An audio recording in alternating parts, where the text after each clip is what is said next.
Ambedkar Ambedkar Ambedkar. Doctor Ambedkar का नाम लेने के बजाय भगवान का नाम यदि लिए होते तो 7 जन्म तक स्वर्ग में जगह मिलती, ऐसा अमित शाह जी ने कहा है। इसी बात को लेकर कांग्रेस ने हर डिस्ट्रिक्ट में और हर गांव में, हर स्टेट में आंदोलन करके इस बात का विरोध किया। और इसी के साथ वर्धा में भी डॉक्टर बाबा साहब अम्बेडकर का अपमान के बाद कांग्रेस पार्टियों के सामाजिक कार्यकर्ता, युवा पक्ष के सदस्य और पक्ष के लोगों ने डिस्ट्रिक्ट कलेक्टर को निवेदन देकर इस बात का विरोध किया और बाहर आके उन्होंने अपना विरोध जताया।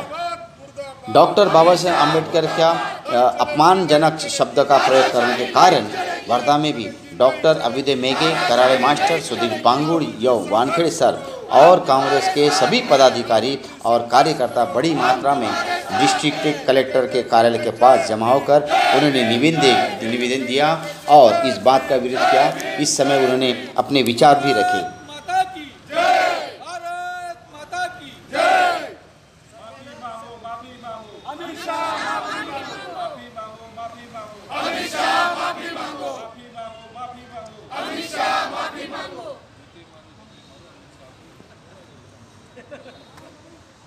भारत रत्न बाबासाहेब आंबेडकरांचा जय भीम, जय भीम, जय भीम, जय भीम, जय भीम। अमित शाह राजीनामा दो, राजीनामा दो, राजीनामा दो।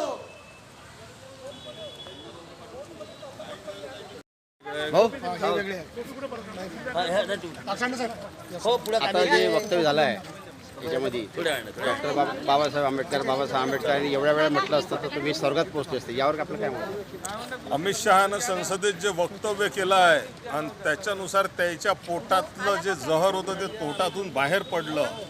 बाबासाहेब आंबेडकरांचा पहिलेपासूनच विरोध करणारे हे लोक आहे, संविधानाचा विरोध करणारे लोक आहे, हे भारतीय स्वातंत्र्याचा तिरंगा झेंड्याचा विरोध करणारे लोक, मनुवादी लोक आहे।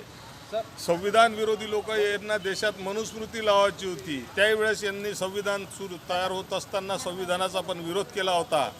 यांची जे पोटातली मळमळ आहे ते आज कोणत्या ना कोणत्या कारणानं बाहेर पडली। पोटात एक ठेवायचं, पोटात एक ठेवायचं अशा या जातीवादी भाजप सरकारचा आम्ही निषेध करण्यासाठी आज हे आंदोलन केलेलं आहे।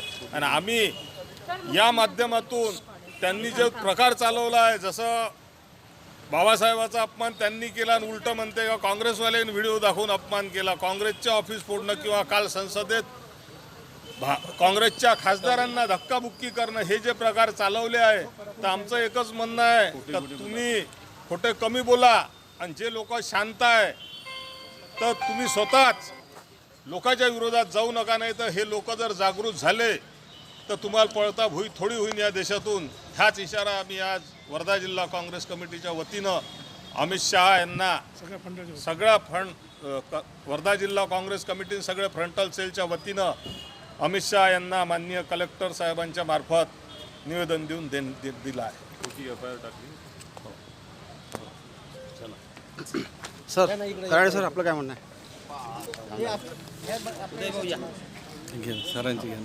ते घेतलं। परवाच्या दिवशी भारताचे गृहमंत्री यांनी भारताच्या सर्वात मोठ्या मंदिरात म्हणजे या देशाच्या संसदेमध्ये असं वक्तव्य केलं का आंबेडकर आंबेडकर आंबेडकर जर नाव तुम्ही इतक्या वेळा जपता, जय भीम, जय भीम, जय जय जय जय जय भीम, जय भीम, जय भीम। बाबासाहेब का ये अपमान नहीं सहेगा हिंदुस्तान, बाबासाहेब का ये अपमान नहीं सहेगा हिंदुस्तान। होश में आओ, होश में आओ, मोदी सरकार होश में आओ, होश में आओ, होश में आओ, मोदी सरकार होश में आओ। मुर्दाबाद, मुर्दाबाद, अमित शाह मुर्दाबाद। जातीवादी भाजप सरकारचा निषेध असो, निषेध असो। भारतरत्न डॉक्टर बाबासाहेब आंबेडकरांचा निषेध असो, निषेध असो। भारतरत्न डॉक्टर बाबासाहेब आंबेडकरांचा विजय असो, विजय असो। नहीं चलेगी, नहीं चलेगी, तानाशाही नहीं चलेगी, अरे नहीं चलेगी, नहीं चलेगी, तानाशाही नहीं चलेगी। राहुल जी संघर्ष करो, हम तुम्हारे साथ हैं। राहुल जी संघर्ष करो, हम तुम्हारे साथ हैं। मुर्दाबाद, मुर्दाबाद, अमित शाह मुर्दाबाद। जय भीम, जय भीम। भारतीय संविधानाचा विजय असो। दाबा 2 मिनिटं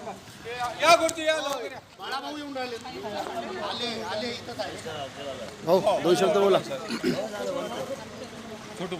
हा या येणे नाव देवाचं जर जपलं असतं तर तुम्हाला स्वर्गात जागा भेटली असती. तर या डॉक्टर बाबासाहेब आंबेडकरांमुळे आम्हाला आमचा हक्क प्राप्त झाला आणि हे जे गृहमंत्री तिथं बसले हे केवळ या देशाच्या संविधानामुळे आणि डॉक्टर बाबासाहेब आंबेडकरांनी लिहिलेल्या संविधानामुळे. ठीक आहे, त्याच्यामुळे यांना डॉक्टर बाबासाहेब आंबेडकरांचं नाव उच्चारणं फॅशन वाटते, पण ते आमच्यासाठी डॉक्टर बाबासाहेब आंबेडकर पॅशन आहे हे त्यानं लक्षात ठेवा. आणि ही आमची पॅशन, ठीक आहे, ही तुमच्या काळजात धडधडून राहिली का डॉक्टर बाबासाहेब आंबेडकरांचं नाव यांना कुठंतरी हृदयात त्याच्या टोचते आणि हे नावच उच्चारू नये आणि या बहुजनांचे तोंड बंद करण्यात यावे अशा पद्धतीचे वक्तव्य हे करून राहिले.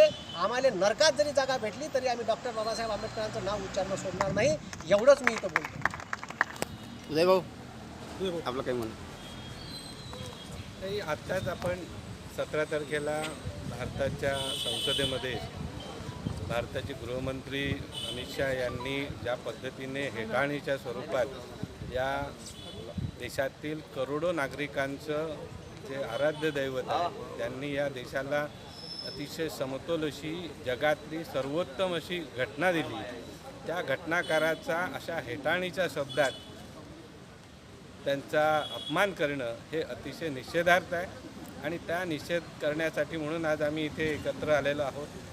आणि काल ज्या प्रकारे भारतीय संसदेच्या दरवाजामध्ये शांततापूर्ण पद्धतीने विरोधी पक्षाचे खासदार जेव्हा आंदोलन करत होते तेव्हा त्यांना रोखण्याचा प्रयत्न केला आणि त्यांच्यावरच खोटे आरोप दाखल करण्यात आले. या दोन्ही गोष्टी अतिशय निषेधार्थ आहे आणि यांची मानसिकता दिसते की ज्या बाबासाहेबांनी आजवर म्हणजे स्वातंत्र्याच्या आधी अस्पृश्यतेच्या नावाखाली आणि त्यांच्यावर होणाऱ्या अत्याचारांच्या विरोधात सातत्याने केलं आणि यांना मुळातच मनुस्मृती ही त्यांची राज्यघटना वाटत होती.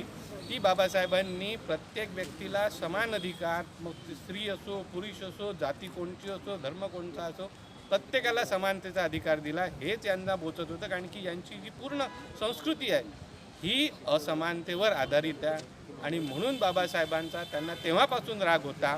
तो इतक्या वर्षानंतर आज त्यांना असं वाटायला लागलं की आता आपला EVMमुळे जमला आहे, आता आम्हाला सत्तेमध्ये येणं आता अशक्य नाही आहे, आम्हाला आता कोणत्या समाजाची गरज नाही आहे आणि त्या पोटी हे जे पोटात इतके वर्ष लुपलेलं होतं ते यांच्या ओठावर आलेलं आहे.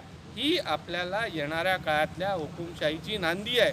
कारण की तुम्ही वोट कोणालाही करा, वोट यांनाच मिळणार आहे आणि यांची सत्ता अबाधित राहणार आहे. त्याच्यामुळे त्यांनी पहिले एका समाजाला दुर्लक्षित केलं, आता दुसऱ्या समाजाचं नव्हे त्या भारतातल्या करोडो लोकांचं जे दैवत आहे त्या बाबासाहेब आंबेडकरांवर अशा प्रकारचा हल्ला केलेला आहे. परभणीमध्ये त्यांच्या आपल्या संविधानाच्या प्रतिवर हल्ला करून एक प्रकारचा हे केलं. हे सगळे प्रकरणं एकामागोमाग एक लिंकअप आहे आणि हे फक्त आपल्या समाजातल्या लोकांची आपली काय म्हणतात त्याला पाहून राहिले की सहनशक्ती किती आहे आणि आपला समाज जर का समाज जागृत नाही झाला तर आपल्याला यांना कसं दाबता येईल याची ही रणनीतीची तयारी आहे. पण मला वाटतं की आपण सगळे जागृत आहोत, समाज येणाऱ्या काळामध्ये जागृत होणार आहे आणि यांना यांची जागा दाखवणार आहे. कारण की किती EVM आणि कुठल्याही याने माध्यमातून मॅनेज केलं तरी जेव्हा जनता उठाव करते तेव्हा या देशातले सगळेच्या सगळे सत्ताधारी जातात आणि आम्हाला विश्वास आहे की या सगळ्या प्रकरणातून सगळे संविधानप्रेमी लोक जागृत होतील आणि बाबासाहेबांचा जो अपमान झालेला आहे त्याचा बदला म्हणून या बाबासाहेबांचा अपमान करणाऱ्या अमित शहांचा राजीनामा घेतल्याशिवाय जनता शांत राहणार नाही याची मला ग्वाही. थँक्यू. जय जय जय जय जय भीम, जय भीम जय भीम. बाबासाहेब का ये अपमान नहीं सहेगा हिंदुस्तान, बाबासाहेब का ये अपमान नहीं सहेगा हिंदुस्तान. होश में आओ, होश में आओ, मोदी सरकार होश में आओ, होश में आओ, होश में आओ, मोदी सरकार होश में आओ. मुर्दाबाद मुर्दाबाद, अमित शाह